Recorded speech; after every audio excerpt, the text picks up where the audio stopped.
What would you do if you were the primary sponsor of an event and still got kicked out? Sounds unbelievable, right? But that's exactly what happened to James, a highly successful Black entrepreneur at a prestigious business conference. James had worked relentlessly to get to where he was. He wasn't just any entrepreneur. He was someone who turned his dreams into a flourishing company, overcoming a mountain of obstacles along the way. But his success wasn't just about his business achievements. It was about making a difference, about changing the game for others who looked like him. He wanted to pave the way for people of color in spaces that had often been closed off to them. Sponsoring a high-profile conference was an opportunity of a lifetime. James was ready to take the stage, to be seen, to be respected by the industry's top leaders. He was prepared to make his mark. But what he never expected was that his very presence, simply because of the color of his skin, would be the reason he was rejected and pushed aside. Growing up, James had always known the world could be a harsh place for someone who looked like him. He had experienced discrimination in ways many couldn't even fathom, but he never allowed it to define him. From the very beginning of his career, he fought against the systemic barriers that tried to hold him back. Through sheer determination and grit, James built a company from scratch, achieving a level of success that others could only dream of. Over the years, he became a respected leader in his field, a role model for others, and a beacon of hope for those who had faced the same struggles. So, when he was offered the opportunity to be the main sponsor at one of the most anticipated business conferences of the year, it felt like a recognition of everything he had worked so hard to build. The conference promised to bring together some of the brightest minds in the industry, and James was eager to connect, collaborate, and grow his network.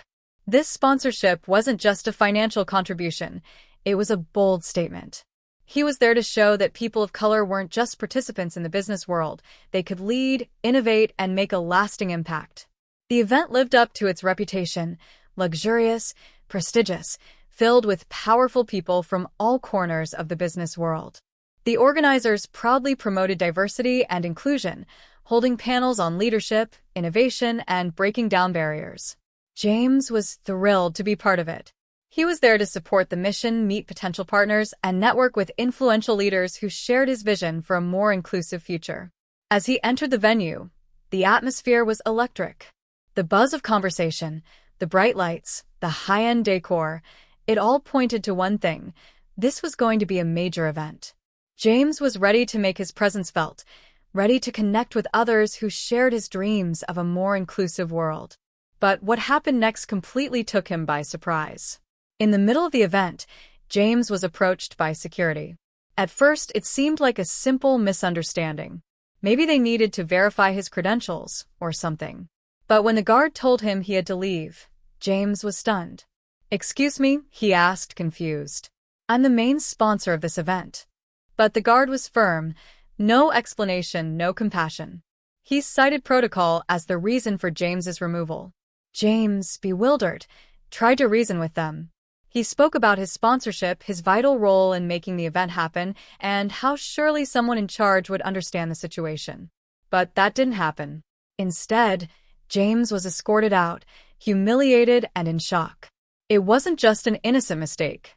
It was clear to him that something far more insidious was at play. The color of his skin had made him an unwelcome presence, even though it was his financial backing and influence that helped make this event possible. It felt like a slap in the face, a harsh reminder of just how much further we need to go for true equality. James couldn't help but think back to all the times he'd faced similar challenges, whether at work, at conferences, or in his personal life. He'd encountered racial bias in ways both overt and subtle. Sometimes, it came in the form of microaggressions, dismissive comments, overlooked accomplishments, or opportunities given to others who were less qualified. But this incident wasn't a microaggression. No, this was blatant racism, on full display for hundreds of people to see. This experience reminded James of one painful truth. No matter how successful he became, he would always have to fight harder just to be seen as equal. News of the incident spread quickly. Social media was ablaze with reactions. People were outraged.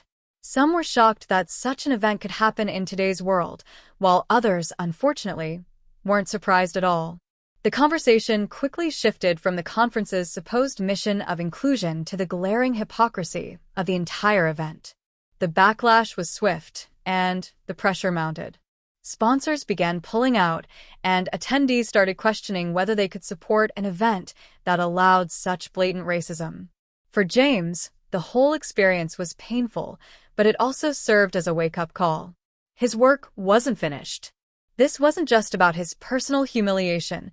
It was about addressing a much larger systemic issue, and James wasn't going to let it slide. Instead of fading quietly into the background, James used the platform he had built to speak out.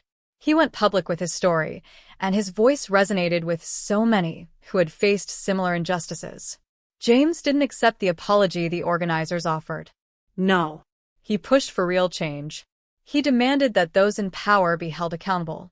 He called for better diversity practices within the corporate world and for genuine systemic change to address the racism that still runs rampant in many industries. His bravery sparked other companies to take a stand, and conversations around racism in professional spaces started to gain momentum. James's courage in the face of adversity made him an even stronger advocate for the causes he believed in. He didn't just endure the situation. He used it to create meaningful change. What James went through wasn't just about one man at one conference. No, it was a sharp reminder of the ongoing battle against systemic racism in society. It's a call to action for everyone who believes in equality and justice to stand up and speak out when they see something wrong. Because sometimes it's not enough to just rise above the system. Sometimes you have to break it down and rebuild it for those who will come after you.